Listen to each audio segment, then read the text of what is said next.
साहब बहुत शुक्रिया सर, आपने हमें ज्वाइन किया। सर ये जो इस वक्त हम एक सूरत हाल देख रहे हैं, अभी आपने भी कहा 2/3 के करीब हैं, तो 2/3 करके इन्होंने करना क्या है? 2-3 काम मतलब चीज़ें मुझे समझ आ रही हैं, कोई 1-2 आप भी ऐड कर सकेंगे सर। एक तो नूर आलम साहब ये कह रहे हैं जजेस की ये तादाद जो है बढ़ाई जाए, 23 तक लेकर आए हैं। वो दानियाल का है, वो दानियाल दानियाल साहब कह रहे हैं वो लेकर आए। दूसरी साइड पर यह है कि जजेस की उम्र जो है वो ये 65 साल से आप इसको 68 कर दिया जाए, ये भी उसमें आ रहा है। इसके अलावा आपको लगता है कि कोई और कोई मूव है? क्योंकि इन तमाम मूव से लगता ये है कि जस्टिस मंसूर अली ये शाह साहब जो है इनका रास्ता रोकने के लिए ये तरामीम जो है ना लाई जा रही हैं। हुकूमत अफोर्ड नहीं कर सकती कि मज़ीद कोई इस तरह का चीफ जस्टिस है जो बैठ के हुकूमत को टफ टाइम दे, और मेरा ख्याल हमारी इस्टेब्लिशमेंट भी नहीं चाहती होगी।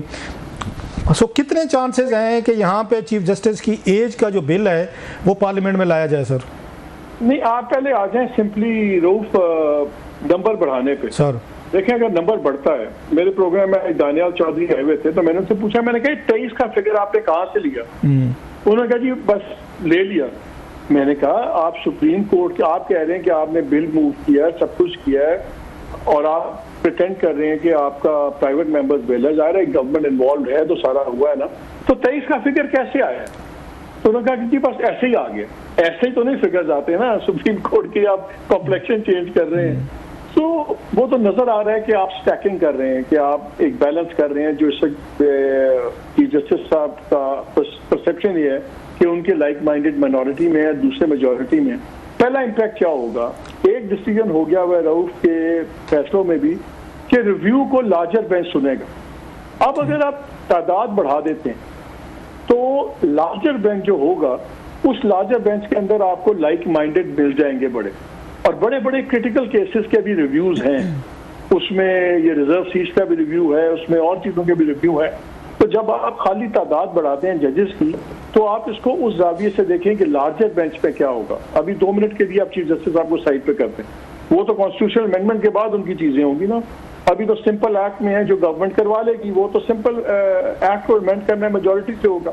उसका डायरेक्ट इम्पैक्ट ये है कि रिव्यू पिटिशंस में अब आपके जो बेंच बनेंगे उसमें आप एक बैलेंस और क्रिएट कर सकते हैं।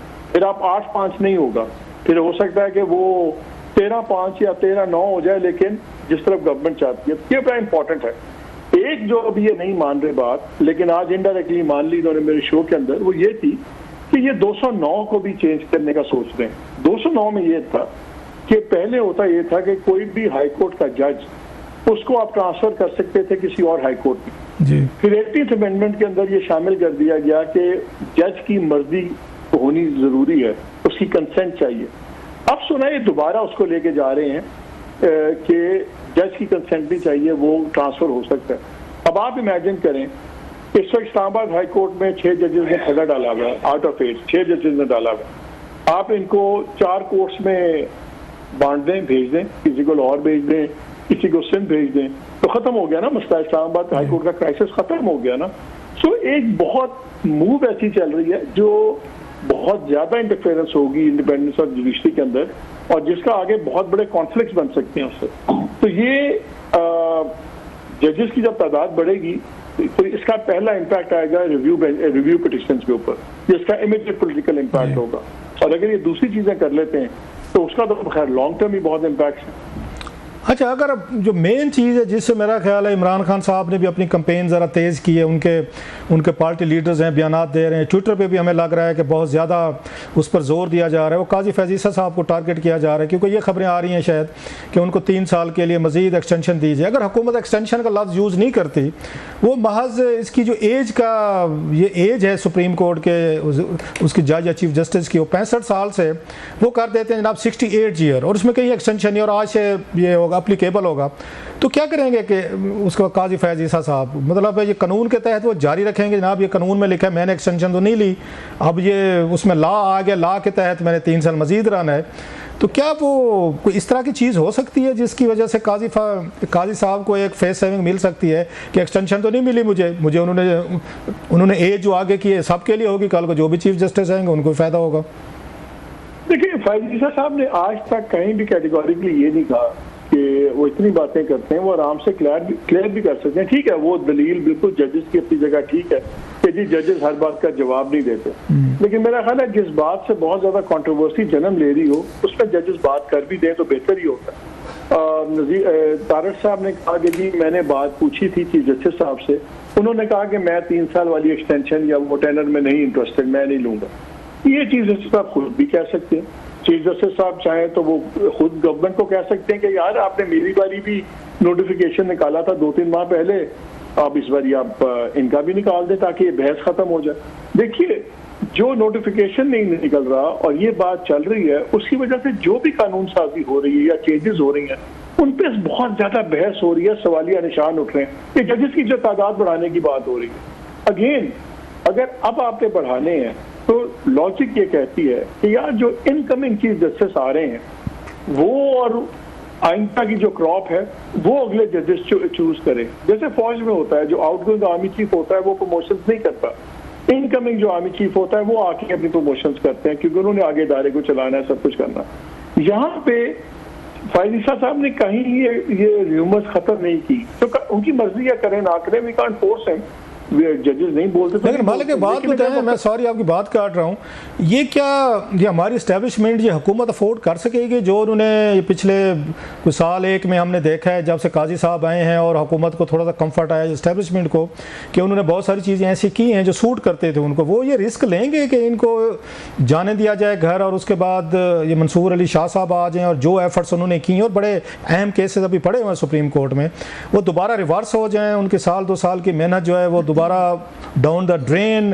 तो ये रिस्क ले कि हुकूमत और एस्टेब्लिशमेंट, या वो ज़रूर हर सूरत में कोशिश करेगी कि काजी साहब को बताया जाएगा सर हम एक्सटेंशन तो नहीं दे रहे, हम तो ओवरऑल ये एज लिमिट जो है वो बढ़ा रहे हैं, आपको इससे क्या मसला है? तो काजी साहब भी तो इनकार करने की पोजीशन में नहीं रहेंगे। तो हुकूमत तो मेरा नहीं ख्याल है कि जी रऊफ, इसमें तो कोई शक ही नहीं है कि गवर्नमेंट तो डेस्परेटली चाहती है, अगरचे इनकमिंग चीफ जस्टिस जो मंसूर शाह साहब हैं वो कोई कॉन्फ्रंटेशन नहीं है, वो टकराव वाले आदमी नहीं है, लेकिन एक व्यू पॉइंट के आदमी है और definitely they will do everything possible, जो जो इनके पास पॉसिबल है ये तो कोशिश करेंगे कि फायदा रहें। और देखिए इनकी पॉलिटिक्स में इस वक्त जो रियासत की और गवर्नमेंट की पॉलिटिक्स है इसमें अगले 2-2.5 साल बहुत इंपॉर्टेंट है। इनका ख्याल ये है कि अगर 2-2.5 साल मिल जाते हैं सिटिंग गवर्नमेंट को, इकोनॉमी की कुछ चीज़ें बेहतर हो जाएंगी, ठीक हो जाएंगी, अगर एक पॉजिटिव सेंस आनी शुरू हो जाएगी तो वही एक तोड़ है इमरान खान की पॉलिटिक्स का भी, जो होपलेसनेस है, लोग महंगाई से तंग है, सब कुछ है।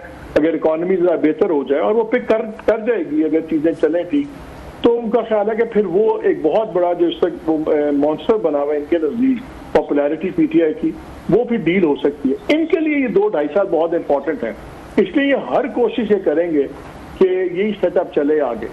और अच्छा, आपको क्या लगता है सर कि काजी साहब हमेशा कहते हैं जी मैं मैन ऑफ प्रिंसिपल हूँ, असूल की, कानून की मैं बात करता हूँ, तो उनकी बातों से यही लगता है हमेशा ये बात कहते होते हैं, क्या वो इतना बड़ा अखलाकी फ़ैसला ले सकेंगे? कानूनी फ़ैसले की नहीं बात कर, अखलाकी की मॉरल बेसिस पे कि अगर ये हुकूमत ये 3 साल ये आगे बढ़ा देती है एज लिमिट जो है, तो वो इसको क्विट करेंगे कि नहीं कि ये इसको अगले आप चीफ जस्टिस अप्लीकेबल करें, मुझसे मत करें? आपको लगता है या काजी साहब कहेंगे नहीं जनाब के no it's law of the land so I have to follow it? मेरे ख्याल है इट इज अनफेयर कि हम ये एक्सपेक्ट करें अगर एक चीफ जस्टिस हैं और उनको 3 साल मिलते हैं, एज लिमिट एक्सटेंड हो जाती है, तो मेरा ख्याल है शायद हम भी ज्यादा ही एक्सपेक्ट कर रहे हैं कि वो क्यों छोड़ें, फ्रैंकली क्यों छोड़ें, टू बी वेरी ऑनेस्ट। बात तो यह है कि क्या फैसले वो ठीक कर रहे हैं, क्या कॉन्डक्ट ठीक है? अगर कॉन्डक्ट ठीक और अपने ज़मीर के मुताबिक कर रहे हैं तो उसमें मुझे कॉन्ट्रडिक्शन नजर नहीं आता, टू बी वेरी ऑनेस्ट। नहीं मालिक, आपने ज़मीर का लफ्ज़ यूज़ किया, बड़ी है कि ये पॉपुलर सेइंग तो है पर लोग बड़ा पसंद करते हैं जजेस जब कहते हैं कि हम अपने ज़मीर को जवाब दें, ज़मीर पे फैसले करेंगे, लेकिन आप जैसे दोस्त ये भी तो कहते हैं कि फैसले ज़मीर पे नहीं किए जाते, कानून और आइन पे किए जाते। ज़मीर तो हर बंदे का डिफरेंट है, आपका मेरा, मतलब एवरीबॉडी हैज़ ए उसका डिफरेंट ज़मीर, तो ज़मीर का मतलब तो फिर कानून आइन ना हुआ सर। कानून, अगर आप कानून के मुताबिक फैसला करेंगे तो वो ज़मीर के मुताबिक ही है ना, आप बाउंड हैं कि कानून के मुताबिक फैसले करें रिगार्डलेस उसका बेनिफिशियरी कौन है। तो कानून और ज़मीर आपस में कॉन्ट्राडिक्ट तो नहीं करते, बिल्कुल आप ठीक है, आप अगर कानून के मुताबिक कर रहे हैं तो इसका मतलब है आप ज़मीर के मुताबिक कर रहे हैं। अच्छा, आज हमने देखा बड़ी तादाद में लोग बाहर निकले हैं, एक थोड़ा सा मतलब अनरेस्ट हमें नज़र आया, 4-5 बड़े बड़े यहाँ पर मुजाहरे नज़र आए हैं बड़ी तादाद में। हमने देखा है कि आपने भी देखा होगा, सबसे पहले ताजरों ने बड़ा शटर डाउन किया, जो बड़ी हद तक बताया गया कामयाब हड़ताल शायद पाकिस्तानी तारीख में रिसेंट हिस्ट्री में की गई है कि वो टैक्स नहीं देना चाहते, हुकूमत उन पर टैक्स लगा रही है, नंबर 1। फिर हमने देखा PWD के मुलाजमीन थे, उसको बंद किया जा रहा है, वो बाहर निकले, उन्होंने ब्लॉक किया है।